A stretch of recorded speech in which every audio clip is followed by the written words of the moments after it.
Allez, c'est parti. Bonjour, bienvenue et merci d'être là. Je suis Maïna, la voix de l'eau. Aujourd'hui, je vais vous parler de pourquoi la spiritualité. Pourquoi sur deux aspects. D'abord, pourquoi est-ce qu'on en arrive à entamer une quête de spiritualité? Et ensuite, pourquoi la spiritualité, c'est bien. Alors, évidemment, il faut commencer par définir un petit peu ce terme de spiritualité. On l'entend aujourd'hui de plus en plus sur les réseaux, à droite à gauche, il commence à faire partie du langage courant, mais au fond, qu'est-ce que c'est la spiritualité?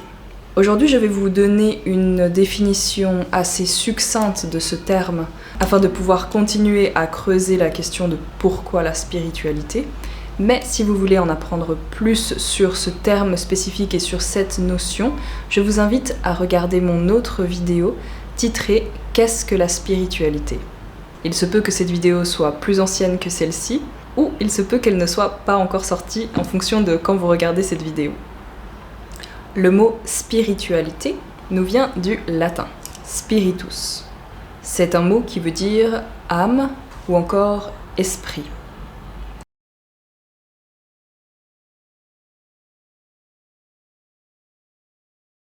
À l'époque, spiritualité signifiait donc quête du divin, quête du sacré.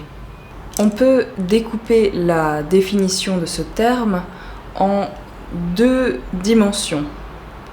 D'abord, une dimension plus traditionnelle qui serait la version plus ancienne, et puis il y a une définition plus récente de ce mot. La version ancienne de spiritualité signifie quête du divin, quête du sacré, mais sous une forme assez particulière qui est celle de la religiosité. À l'époque, la quête du divin se faisait toujours au travers d'une recherche de rapprochement avec un certain Dieu ou une certaine forme de divinité. Le but de cette quête que chacun pouvait entamer, c'était de se rapprocher durant sa vie terrestre de cette divinité que l'on considérait comme étant la forme la plus pure et la plus juste d'existence. Donc l'idée, à travers cette spiritualité, à travers cette quête spirituelle, c'était d'apprendre à vivre bien, à vivre juste, afin de se rapprocher de la pureté de cette divinité ou de ces divinités. Dans cette acception spécifique, le juge de la qualité de notre vie est toujours extérieur à nous. C'est-à-dire que celui qui a le pouvoir, celui ou ceux qui ont le pouvoir de dire si notre vie est vécue d'une manière juste, c'est cette religion, cette divinité ou la communauté religieuse à laquelle on appartient. Donc dans cette version de la spiritualité, le pouvoir de juger de la qualité de notre vie est extériorisé. Aujourd'hui, ce terme a traversé les époques et il est arrivé jusqu'à nous. Aujourd'hui, spiritualité nous parle toujours d'une quête. Il s'agit toujours d'une quête, d'une recherche, mais cette fois-ci, cette recherche est différente. Il s'agit d'une quête de rapprochement avec soi-même, ou on pourrait appeler ça une quête de bien-être. Mais pourquoi donc ? En fait, cette quête qui nous poussait à chercher à vivre bien selon des critères extérieurs s'est transformée en une quête qui nous pousse à chercher à vivre bien, mais selon des critères intérieurs. Bien-être signifie être bien. Et le bien-être, par définition, il est personnel, il est intime, et donc il se réfère à une recherche de retour à soi-même et à ses besoins intimes. Donc, d'une quête de bonne vie, de vivre juste selon des critères externes, selon une autorité externe à nous, nous sommes passés à une quête de bien-être intime et personnelle qui passe par notre propre jugement.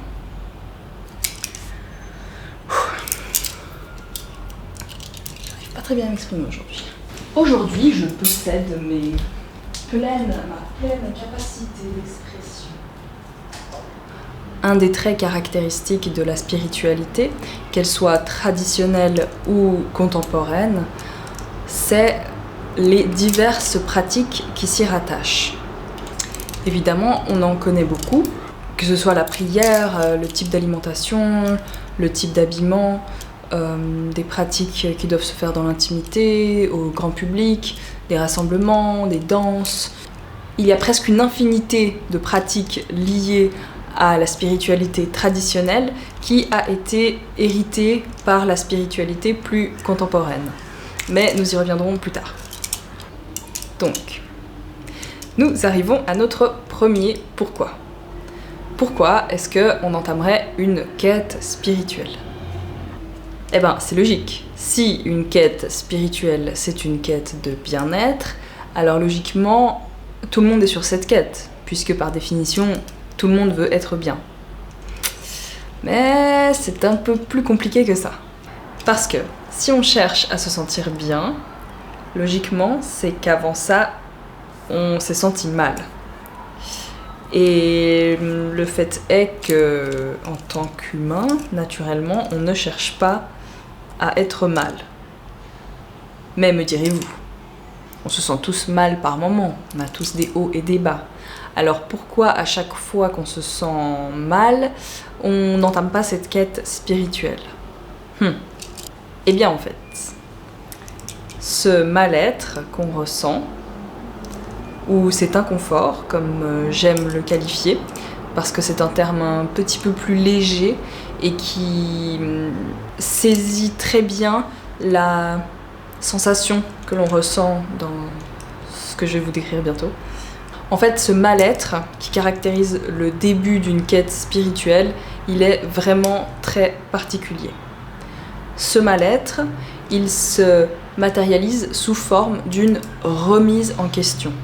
Cette remise en question, c'est un sentiment brutal, donc qui arrive d'un coup, ou latent, qui s'installe petit à petit, et qui nous pousse à remettre en question toute notre vie.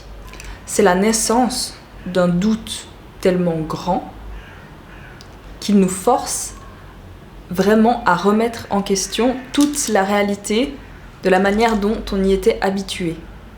Cette sensation, elle peut se manifester suite à différents événements. Il peut y avoir eu un événement très traumatisant, comme un accident, un viol, la perte d'un proche, quelque chose vraiment de brutal qui crée une scission entre l'avant et l'après. Ça peut être un événement assez violent, comme un déménagement forcé, un licenciement, un changement assez fort qui d'un coup nous projette dans une nouvelle réalité. Ça peut être un changement léger, comme un nouvel hobby, une nouvelle personne qu'on rencontre, une nouvelle coupe de cheveux, quelque chose juste qui va un petit peu modifier notre quotidien. Mais il se peut aussi que la raison qui crée ce changement soit parfaitement indéfinissable, parfaitement invisible, et qu'en fait elle s'immisce progressivement dans notre vie jusqu'à ce que cette sensation prenne trop de place et qu'elle nous force à rentrer dans cette remise en question. Et donc cette remise en question, c'est quoi ? En fait, la grille de lecture qu'on utilisait pour comprendre la réalité, pour comprendre notre réalité, devient non fonctionnelle. Donc, on se sent mal. Et cette grille de lecture, c'est notre perception qu'on a de nous-mêmes et de ce qui nous entoure. C'est toute une constellation de choses qui créent notre réalité quotidienne et qui fait de nous qui nous sommes. C'est toutes ces choses qui nous entourent qui font que l'on se sent confortable, que l'on se sent à l'aise, simplement qu'on vit. Donc c'est nos habitudes, c'est la connaissance que l'on a de nous-mêmes, ce que l'on aime, ce que l'on n'aime pas, ce que l'on sait faire, ce que l'on ne sait pas faire, ce que l'on sait qu'on sait faire, ce que l'on sait qu'on ne sait pas faire. C'est tout notre panel émotionnel, donc nos façons de réagir face à certaines situations, face à certains événements, nos habitudes alimentaires. Toutes ces choses qui font que nous sommes nous face au monde extérieur. Tout ce qui crée, tout ce qui constitue cette interaction entre nous et le monde, et entre nous et nous-mêmes. C'est tout en fait notre réalité, mais notre réalité au sens de notre perception à nous. Et donc toute cette réalité, toute cette grille de lecture qui fonctionnait, qui était confortable pour nous, qui était normale, à un moment, elle ne fonctionne plus. Et parce qu'on n'est plus à l'aise dans ce monde, parce que ce à quoi on était habitué commence à se désagréger, eh bien on se sent mal, on se sent inconfortable. Et en fait, cet inconfort, c'est le début de l'évolution. Pourquoi se sentir mal, c'est le début de l'évolution? Beaucoup de pourquoi ici. La direction de la vie, c'est l'évolution. Et l'évolution se fait selon un schéma assez simple et assez spécifique et répétitif qui est le suivant. Une situation confortable, un problème, une situation inconfortable, la résolution du problème et le retour à une situation confortable. Donc, pour illustrer cela, 2 exemples. Le premier, imaginez que je suis une communauté, une famille, comment on dit ? Une colonie. On dit un banc de poissons. Que doit-on dire pour les papillons ? Ah bon. Ok, je te remercie, c'est très joli. Donc, je suis un vol de papillons. Tout va bien. Nous sommes dans une situation de confort où nous pouvons proliférer à l'infini, voler dans tous les sens, manger tout ce qu'on veut. Un problème survient. Un prédateur nous dévore et décime notre population. Nous nous retrouvons donc dans une situation d'inconfort où notre population diminue. Nous cherchons la résolution du problème qui survient à la suite de transformations générationnelles. Nos couleurs changent et nous sommes maintenant parfaitement camouflés dans notre environnement. Situation confortable finale, nous sommes camouflés et nous pouvons à nouveau proliférer. Deuxième exemple. Je suis dans un couple heureux, donc dans une situation confortable. Un problème survient, mon copain me quitte. Situation inconfortable, je suis triste, je perds confiance en moi, je perds mon estime de moi, je me renferme sur moi-même, et tout ce qu'on peut imaginer de négatif qui va avec cette situation. Je cherche la résolution du problème, je vais changer d'activité sportive, renouer avec certaines de mes amies, réapprendre à m'aimer, etc. Et nous voilà dans la situation finale où je suis à nouveau confortable car j'ai réappris à m'aimer seule. Qu'est-ce qu'on peut constater dans ces 2 exemples ? C'est que entre la première situation de confort et la dernière situation de confort, il y a eu une évolution. Donc c'est bien joli, mais que vient faire la spiritualité là-dedans ? Quand on ressent cette situation d'inconfort terrible où toute notre réalité commence à se déliter, eh bien, comme toute forme de vie, normalement, on va chercher la résolution de cette situation inconfortable. Il se peut, dans certains cas, que des méthodes très conventionnelles parviennent à faire partir ce mal-être, à nous aider à le comprendre et à rapidement changer. Le problème, c'est que lorsque l'on parle du mal-être que je vous ai défini un petit peu plus tôt, lorsque rien ne semble fonctionner, lorsqu'on n'arrive pas à trouver la source de cet inconfort, lorsque toute aide semble inutile, eh bien, c'est là que la spiritualité intervient. C'est là que cette quête de bien-être, de retour à soi, est la seule solution qui s'offre à nous. Parce que, par définition, la spiritualité a les réponses que personne d'autre n'a, puisque c'est une quête de retour à soi, et donc c'est une quête dont les réponses sont en nous-mêmes.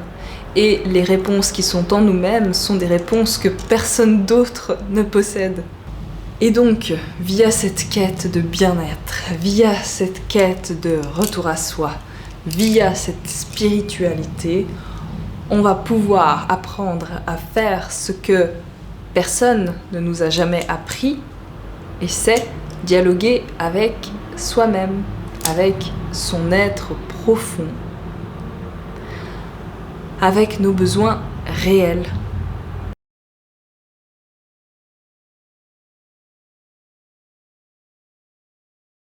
Et donc, nous arrivons au second pourquoi. Pourquoi la spiritualité, c'est bien.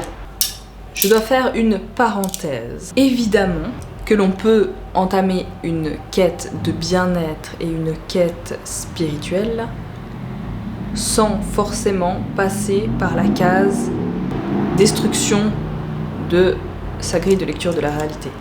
Évidemment, toute personne peut à tout moment chercher à se reconnecter à elle-même. Évidemment, cela va de soi et c'est merveilleux. Mais vous remarquerez quand même que, dans la plupart des cas, on doit passer par la case souffrance. C'est souvent le cas. Et en général, la profondeur de la souffrance que l'on ressent est à peu près proportionnelle à la profondeur de la recherche de reconnexion que l'on va effectuer. Parce qu'évidemment, plus on est mal, plus on doit aller chercher loin pour trouver les réponses dont on a besoin. Si de base on n'est pas spécialement dérangé par notre situation, on peut chercher à être mieux, mais l'écart entre notre état de base et l'état final sera peut-être plus petit, c'est tout. Mais évidemment, et je vous encourage, si ce n'est pas encore le cas, si vous n'en êtes pas encore au stade mort subite, non mais je vous encourage, si vous n'en êtes pas encore au stade souffrance, de commencer à pratiquer ce retour à vous-même, pour les raisons qui vont suivre. Donc, pourquoi la spiritualité, c'est bien ?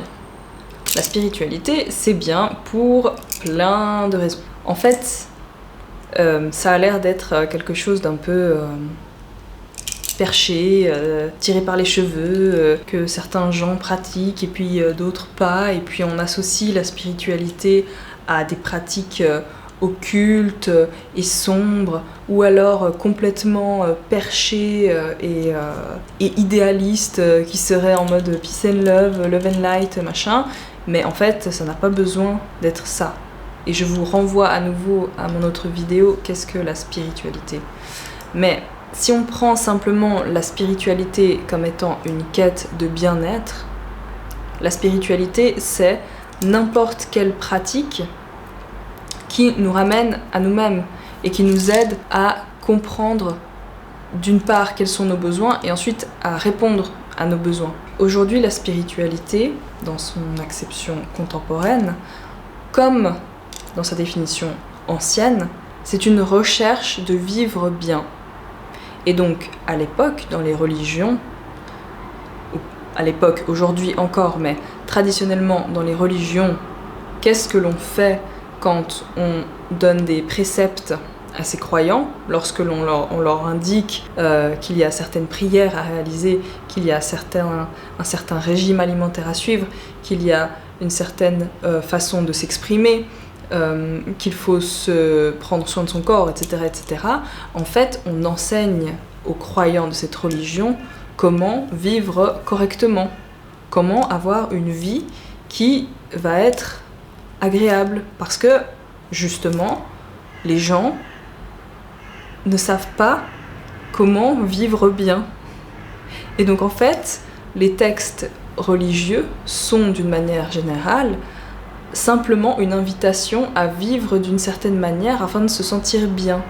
Mais les choses ont évolué et aujourd'hui, beaucoup de personnes, n'est-ce pas, Aujourd'hui, on est beaucoup à avoir constaté que les textes religieux ne fonctionnent pas pour tout le monde, que certaines façons de vivre ne correspondent pas à tout le monde parce qu'on est tous différents.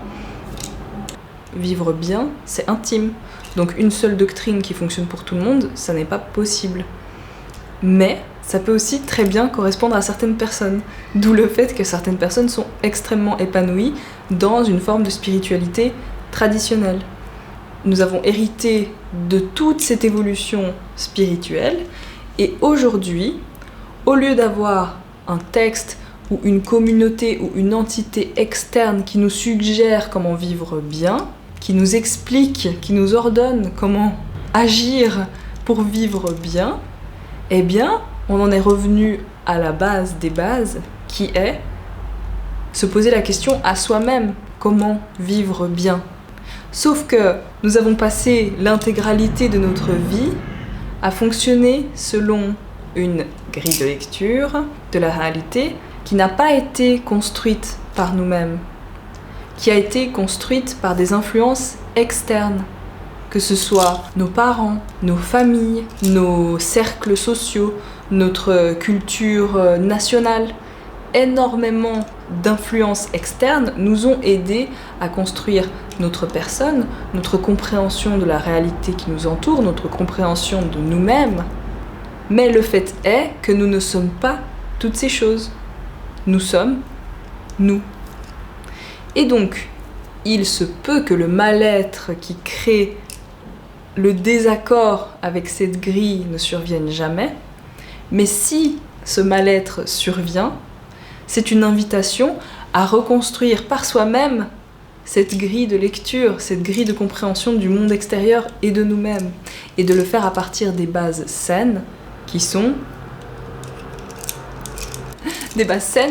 simplement nous, nos besoins, notre centre le plus intime et le plus profond.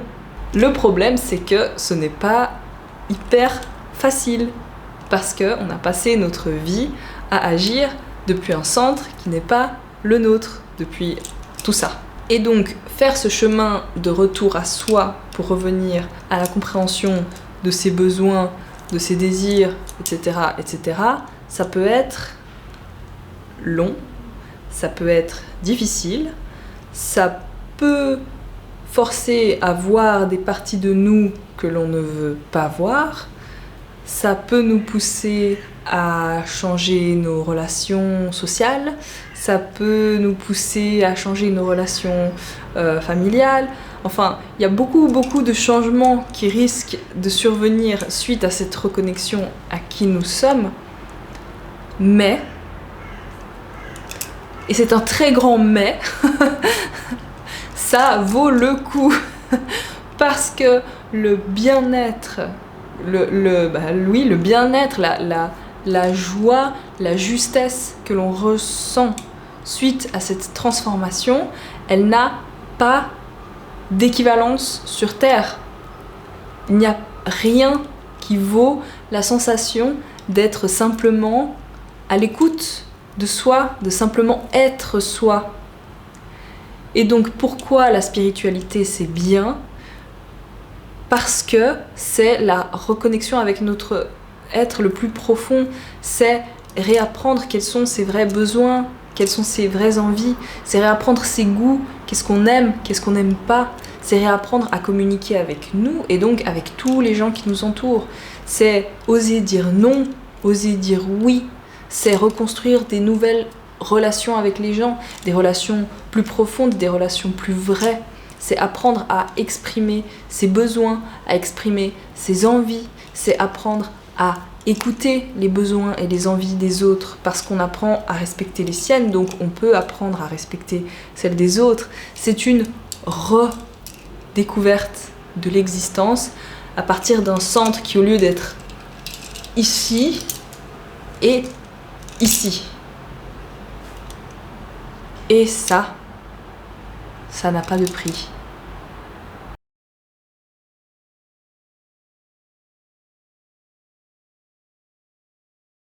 Je ne peux que vous encourager, pour ceux qui sont déjà sur ce chemin, à continuer Et je recommande vivement à ceux qui n'ont pas entamé ce chemin de l'entamer.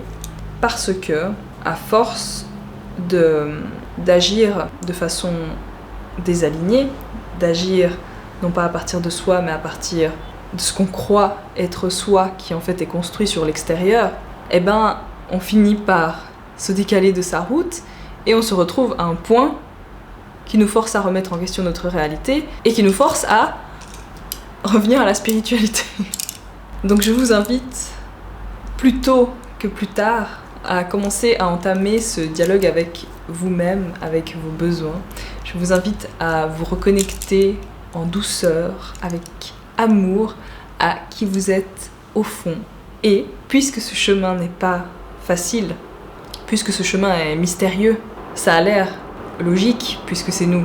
Mais quand on a appris à être aussi déconnecté de nous-mêmes qu'on l'est aujourd'hui, faire le chemin inverse, c'est beaucoup moins évident que ça peut y paraître. Et donc moi, ici, mon but, c'est de vous aider à faire ce chemin de retour à vous-même. Je vais vous partager des outils, des conseils, une nouvelle grille de lecture de la réalité qui, je l'espère, vous aidera à construire la vôtre avec le plus de clarté possible. Et j'espère vraiment que tous les mots que je pourrais dire, que toutes les vidéos que je pourrais partager pourront vous aider à faciliter et à accélérer le chemin du retour à vous-même. Merci.